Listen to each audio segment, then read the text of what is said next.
नमस्कार। ब्राह्मण इंटरनेशनल के खास प्रोग्राम ब्राह्मण संघ संवाद सीरीज के एक नए एपिसोड में आपका स्वागत है। मैं हूं पंकज उपाध्याय। आज बात करेंगे श्रीमान मांगेराम शर्मा जी से।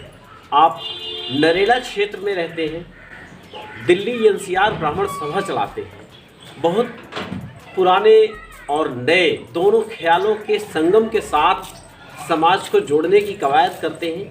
आज आपसे कुछ दो चार मुख्य बिंदुओं पर बात होगी।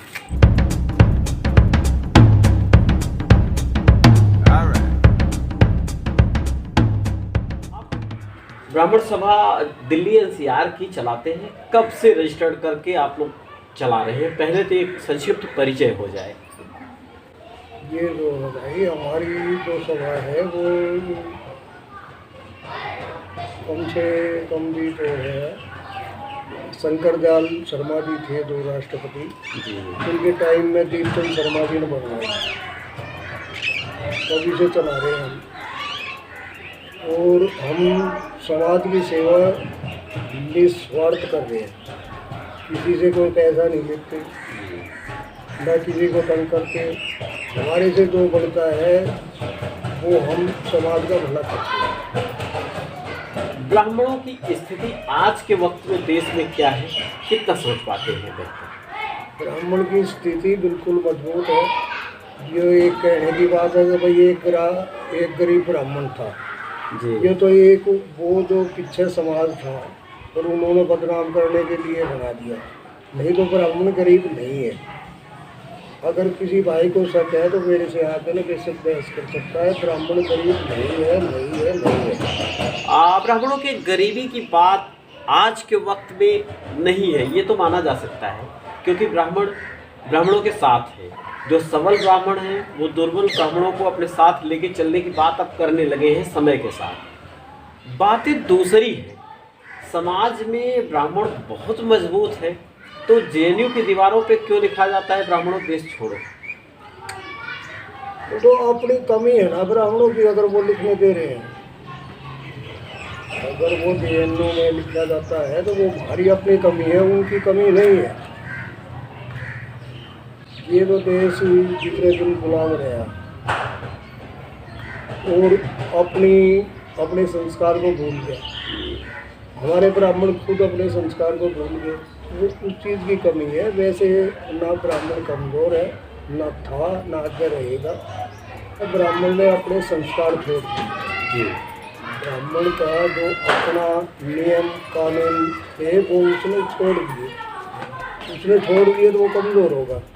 अगर ब्राह्मण सुबह उठ के पूजा नहीं करेगा या अपने बच्चों को नहीं समझाएगा तो बच्चे गलत रास्ते पर जाएंगे तो कमज़ोर होगा, मजबूत तो हो नहीं सकता। वही जो है ना, अभी इस देश को जेएनयू लगा लो या और किसी को भी लगा ले, वो एक कमी से रही है, नहीं तो ब्राह्मण कमज़ोर नहीं है। अब तो ब्राह्मण को भी 10% आरक्षण मिल गया जी, गवर्नमेंट ने दे दिया, तो पास हो गया कानून। और अब जो ब्राह्मण वैसे थे वो भी सोचने लग गए भाई अपना अगर भाई गरीब है तो उसकी सहायता करो, नहीं करोगे तो वो पिछड़ जाएगा, वो और कहीं जाकर फंसेगा। तो अब देश में भी जागृति आ रही है और ब्राह्मणों में भी जागृति आ रही है। दिल्ली में रह के आप दिल्ली एनसीआर की ब्राह्मण सभा चलाते हैं। दिल्ली में कितना ब्राह्मण इन पिछले 30 सालों में, 3 दशकों में, जब से आप इस संगठन को चला रहे हैं, कितना बदलाव पाते हैं? अब तो सारा बदलाव है। अब तो राजनीति में भी बदलाव है। ब्राह्मण के एमएलए है, एमपी है। देश में मेरा अपना विचारक 60-65 तो एमपी ब्राह्मण है जी। ब्राह्मणों के खिलाफ जो फसाद होते हैं, लड़ाइयाँ होती हैं, झगड़े होते हैं, ब्राह्मण मारे जाते हैं, पीटे जाते हैं, वो कई देश का सबसे बड़ा राज्य उत्तर प्रदेश माना जाता है। राजनीति के लिहाज से वही सत्ता को तय करता है कि कौन है। उत्तर प्रदेश के टॉप 3 पर मुख्यमंत्री, राज्यपाल और पुलिस महानिदेशक, ये तीनों गैर ब्राह्मण हैं। इसके बाद इसकी ये स्थिति खलती नहीं है आप लोगों को? क्या ऐसा होना चाहिए कि फिर से ये इनकी पुनर्स्थापना हो? वो तो दरअसल जो है ना, यूपी का सारा सिस्टम ये है कि ब्राह्मणों ने खुद अपने पैर पर कुल्हाड़ी मारी। जी पहले मायावती के गैल चले गए, फिर अखिलेश के गैल चले गए, अब ये इधर आए हैं तो अब इनको ये हदमा लेंगे जितना तो कुछ मिलने वाला। मुझे तो दे रखा है सेकंड मुख्यमंत्री तो ब्राह्मण ही है, पहले भी था अब भी है। तो इनको ये पहले जांचेंगे ना कि भाई ये क्या कर रहे हैं। और अब तो खुल्लम खुल्ला बात है, ब्राह्मण बीजेपी की गैल मिल जाएगा। नहीं तो टॉप जो देश में जो टॉप ये है, जैसे विदेश मंत्री ब्राह्मण है, गडकरी ब्राह्मण है, जी दाभोल ब्राह्मण है, तो और सारा के तो मैं क्या नाम गिनाऊँ ना, तो ये सब ब्राह्मण है। हाँ, ये सारी चीज़ें हैं। इसी बीच में अगर हम राजनीति की बात कर रहे हैं, दिल्ली में रह के कह रहे हैं, तो राजनीति किस लेवल पे हो रही है ये भी समझना जरूरी है। आरएसएस के मुखिया मोहन भागवत कहते हैं इस देश में जो भी नुकसान किया है पंडितों ने किया। वो तो उन्होंने अपना वापस ले लिया ना बयान। वापस तो कब लिया? वापस अब लिया। ब्राह्मणों ने अगर वहाँ उसको चैलेंज किया तो वापस ले लिया, तो गलती तो मान ली ना उसने, भाई मैंने कर दी, इतना ही बहुत है। लेकिन गलती तो हो रही है, लगातार हो रही है। गलती अगर उसने मान लो ना समझी में भी कर दी या समझी में करी, तो उसने माफ़ी तो मांग ली, अभी मैंने गलत करी, तो इतना ही बहुत है। आपके अगर वो संगठन ना अभिमान है तो उसने पता है भाई ब्राह्मण अगर अपनी पा गया तो फिर वही बात बनेगी। आपके संगठन के माध्यम से आप लोग ब्राह्मण हितों की रक्षा कैसे करते हैं? उसका क्या ढांचा है? ब्राह्मण युवा स्वावलंबी हो, इसके लिए आप लोगों के संगठन के माध्यम से क्या प्लान है? तो हमारे पास जो होगा, हमारी जितनी श्रद्धा है उसका वो समस्या हल कर दें। अगर सर्विस आ रहा है हमारी चलेगी तो हम उसकी सर्विस लगवाएंगे। अगर ये कोई काम है या किसी से कोई झगड़ा है तो हमारी जितनी पहुँच है हम उसका साथ देते हैं। परिवार को देखते हुए समाज को देखना, और ख़ास करके दिल्ली में जहाँ जाति पाति की कोई व्यवस्था ऐसी नहीं रह पाती, वो मिडिल क्लास फैमिली के लिए आते हैं लोग दिल्ली के बाहर। यहाँ प्रवासी ज़्यादा है, दिल्ली के बाहर से लोग आते हैं, वो सिर्फ नमक रोटी के चक्कर में आते हैं, वो पूरा करते ही वापस जाने की कवायद करते हैं। ऐसे में यहाँ के क्षेत्रीय और बाहर के प्रवासी, उनमें ब्राह्मणों की क्षेत्रीयता, इन सारी चीज़ों को देख के तालमेल कैसे आप बना पाते हैं?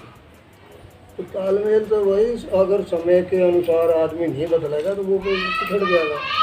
अब तालमेल तो बाहर का है या तो कहीं का भी है, ब्राह्मण है तो ब्राह्मण उसका साथ देगा तो ठीक है, नहीं देगा तो वो उसकी टांग का लटकेगा, वो उसकी का लटकेगा, तो कोई जगह कुछ ना काम है। बहुत अच्छी बात है।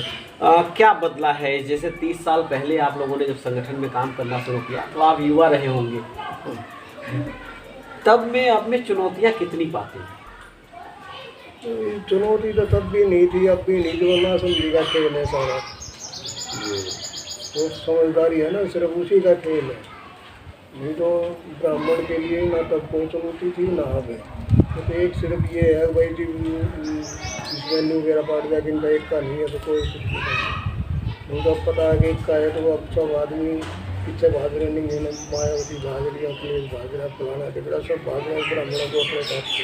जी, और क्या मैसेज देना चाहेंगे अपनी कम्युनिटी के लोगों को? ब्राह्मण समाज मजबूत हो उसके लिए क्या कहना चाहिए? कम्युनिटी का मैं तो ब्राह्मण समाज को ये कहता हूँ, अपने बच्चों को अपने संस्कार सिखाओ। अगर बच्चे को संस्कार का पता है तो वो आगे कभी मार नहीं खाएगा अपनी ज़िंदगी में। अगर उसको न्यू नहीं पता ये मेरा चाचा है, ये मेरा ताऊ है, या मेरी बुआ है, फूफा है, तो वो क्या करेगा? ना तो उसमें कोई अपना तव रहेगा, और अकेला आदमी तो हमारी पुरानी कहावत है कि भाई एक लचड़ा तो भाड़ में तोड़ सकते। एकता में बल है, एकता में बल है, एकता अम्मा ने भी कहा। हाँ, तो वो तो ये अकेला चढ़ा तो कुछ नहीं कर सकता। अगर एक सीख है तो उससे कुछ नहीं होगा। बुआड़ी अगर बंदी ओढ़ है तो उससे कितना थोड़ा बाहर कर देगी वो। बहुत अच्छा, आपने कार्यक्रम में हिस्सा लिया, आपका बहुत बहुत धन्यवाद।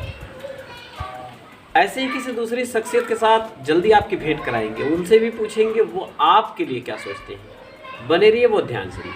धन्यवाद।